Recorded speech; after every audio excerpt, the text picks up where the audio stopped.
자, 여기 이제 보시게 되면요. 농수산물도 그 생산을 조정해주고 출하하는 시기를 조절할 수 있다. 이제 그런 얘기입니다. 그런 내용을 이제 담고 있습니다. 자, 먼저 이제 주산지에 대한 주산지 지정과 해제를 할 수 있다. 이제 그런 내용입니다. 먼저 이제 주산지를 지정하는 경우죠. 주산지를 지정한다. 그 내용을 한번 보시기 바랍니다. 자, 생산 및 시도지사가 농산물의 수급을 위해서 생산 및 출하를 촉진 또는 조절할 필요가 있다고 인정할 때 이런 경우에는 그 농수산물에 대한 생산 지역이 있을 거예요. 또 생산 수면이 있겠죠. 그것을 지정해서 그 주산지에서 농수산물을 생산하는 자로 하여금 생산자금의 생산자금을 융자해주고 또 자금에 대한 지원을 할 수 있다. 그런 얘기죠. 그 다음에 그런 생산 지역이나 생산 수면의 지정은 읍면동이나 시군구 이런 단체에서 한다. 그리고 이 주산지를 만약에 지정을 하게 되면 말이죠. 어떻게 해야 될까요? 지정을 하게 되면. 농림축산식품부 장관이나 해양수산부 장관에게 통지합니다. 통지.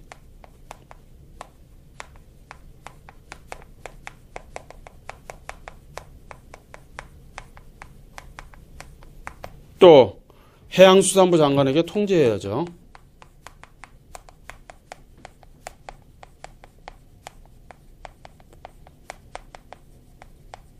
꼭 통지를 해야 된다는 겁니다. 주산지로 지정하게 되면이죠. 그런 얘기죠. 자, 그 다음에 이제 주요 농수산물에 대한 품목도 이제 지정을 하게 됩니다. 참고하시면 되겠고요. 그 다음에 주산지 이제 지정 요건이 있죠. 자, 주산지를 이제 지정을 하는데, 그러면 이런 것을 지정할 때 요건은 어떻게 되는가? 요건에 대한 부분도 한번 잘 보시기 바랍니다. 재배 면적이나 또는 양식 면적이 농림축산식품부 장관이나 해양수산부 장관이 고시하는 지역일 것, 면적 이상일 것. 출하량이 농림수산식품부 장관이나 해양수산부 장관이 고시하는 수량 이상일 것. 이런 요건들을 잘 보셔야 돼요. 이런 요건이 충족이 되면 주산지로 지정이 될 수가 있다. 이제 그런 얘기죠. 또 변경이 되거나 이제 또 해제되는 경우도 있을 수 있다는 얘기입니다. 자, 다음 한번 보시게 되면 농림업 관측 및 수산업 관측. 농림업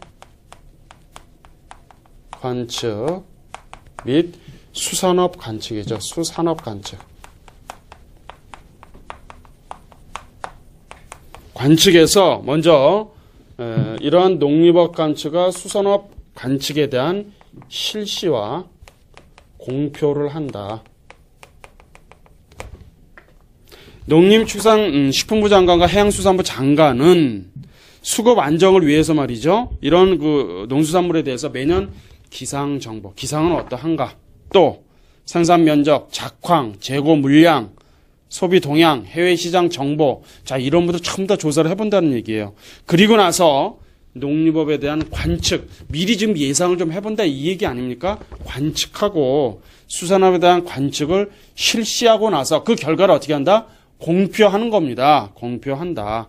자, 그러면 이런 농업 관측과 수산업 관측의 실시자가 있겠죠. 실시자. 농림업 관측과 수산업 관측에 실시자가 있을 것이다. 실시자가. 실시자는 잘 보시기 바랍니다.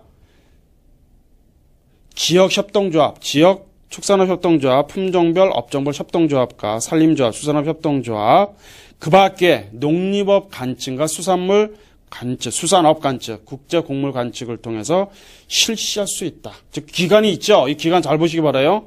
농업협동조합 중앙회, 산림조합 중앙회, 수산업협동조합 중앙회자, 수협중앙회 이렇게 보시면 되겠어요. 한국농수산물유통공사. 그 밖에 생산자 조직으로 농림축산식품부 장관이나 또는 해양수산부 장관이 인정하는 자가 이러한 농업 관측과 또는 수산업 관측의 뭐다? 실시자다. 실시자다. 실시자다. 이런 부분도 잘 보셔야 되겠죠? 실시자. 자, 그러면 이제 전담 기관을 이제 지정을 하게 될 것입니다. 자, 농림업 관련 연구기관 또는 단체를 농림업 관련 전담 기관으로. 자, 전담 기관을 지정한다. 전담 기관.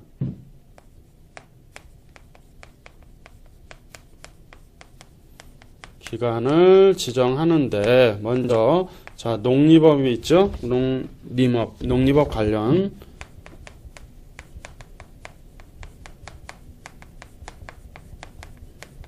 자, 이런 관련 기관인 경우에는 농림업 관련 부분이 있죠. 관련한 전담 기관이 있습니다. 전담 기관. 기관이 있고, 수산업 관련 연구 기관인 경우에는요, 수산업 관측 전담 기관입니다. 수산업. 당연히 수산업 관련이죠. 수산업 관측 전담 기관.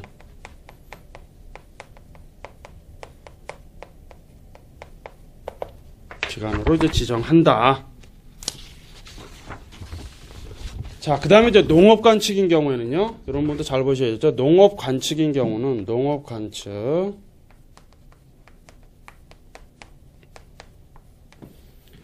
한국농촌경제연구원입니다. 한국농촌경제연구원.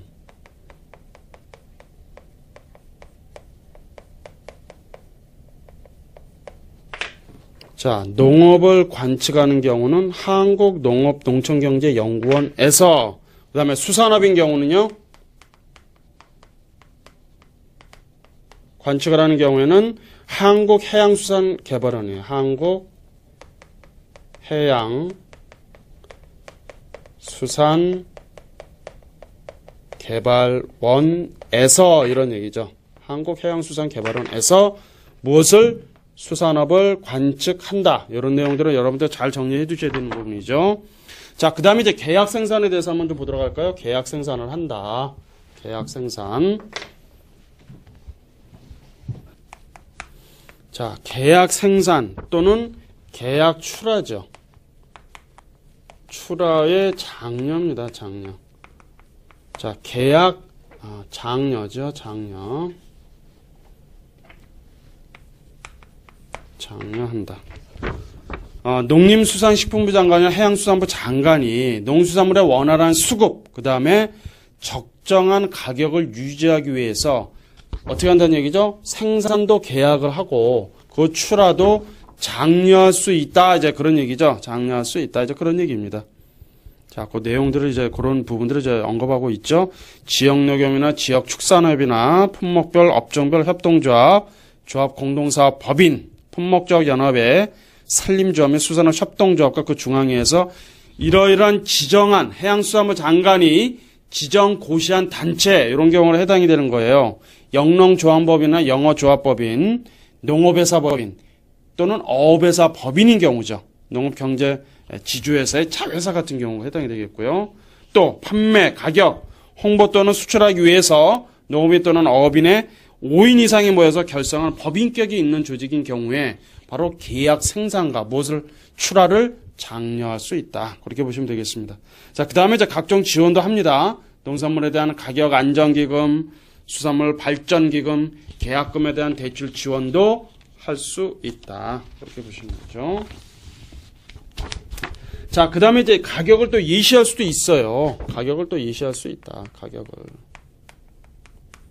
예시할 수도 있다. 이제 그런 얘기죠. 그래서 가격 예시와 관련해서는 하한 가격, 낮은 가격이죠. 하한 가격도 예시할 수가 있습니다. 그래서 농림축산식품부령 또는 해양수산부령으로 수급 조절과 가격 안정을 위해서 그 하한의 가격을 예시할 수가 있고요. 자, 이것을 이제 예시할 때 좀 고려사항은 몇 가지가 있습니다만은, 자, 농산물인 경우에 어땠어요? 그 농산물에 대한 농림업에 대한 관측도 해야 될 것이고, 그 다음에 곡물인 경우에는요, 국제 곡물가의 어떤 그런 부분도 관측이 이루어져야죠.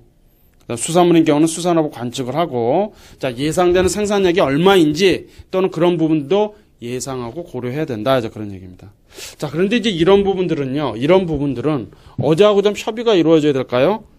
기획재정부 장관하고 협의해야 됩니다. 기획재정부 장관.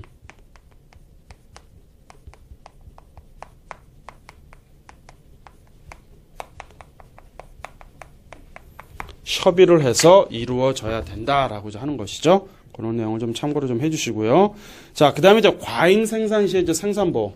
과잉 생산이 되는 경우, 그런 경우죠. 과잉 생산.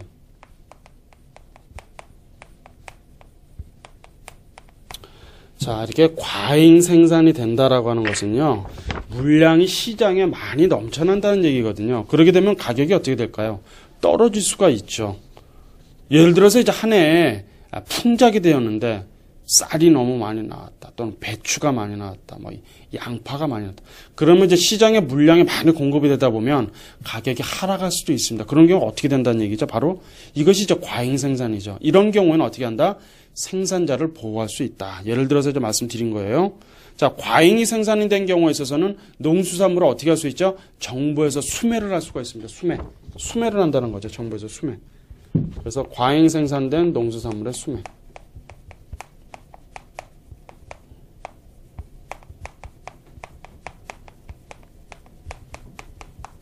수매를 해야 된다. 이제 그런 얘기죠. 수매를 해야 된다. 생산자 또는 이제 생산자 단체로부터 농산물 가격 안정 기금이나 수산발전 기금으로 하여금 해당 농수산물을 수매할 수 있다. 자, 그런 얘기입니다. 두 번째, 저장성이 없는 이제 농수산물을 이제 수매하는 경우가 있겠죠. 이런 경우에는 생산자 또는 생산자 단체로부터 수매할 수 있다. 이제 언급하고 있습니다. 자, 생산 조정도 했고 출하 조절을 했음에도 불구하고 과잉 생산이 된 경우에요. 우려될 수가 있다. 또 생산자 보호를 위해서 필요하다고 인정하는 경우도 해당이 된다라고 하는 것이죠. 자, 그래서 이제 이런 경우에는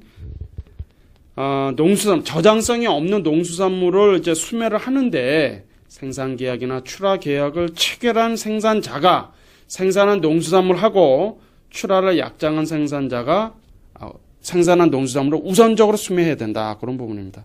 자, 그러면 이제 이러한 수매한 농수산물을 처분을 해야 되겠죠. 자, 수매를 했다는 얘기예요. 그리고 어떻게 되겠습니까? 이것을 처분을 해야 될 것입니다. 처분을. 자, 소매한 부분은 어떻게 한다? 판매 또는 수출하거나 사회복지단체에 기증합니다. 기증. 또는 상황에 따라서는 폐기하는 그런 처분도 할 수가 있다. 또 이러한 그 수매 및 처분에 대해서 위탁할 수도 있습니다.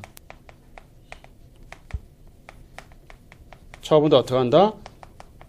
그 업무를 위탁할 수 있다. 그래서 농협중앙회, 산림조합중앙회, 수산업 협동조합중앙회 또는 한국농수산식품 유통공사에 위탁할 수가 있다. 그런 내용들입니다.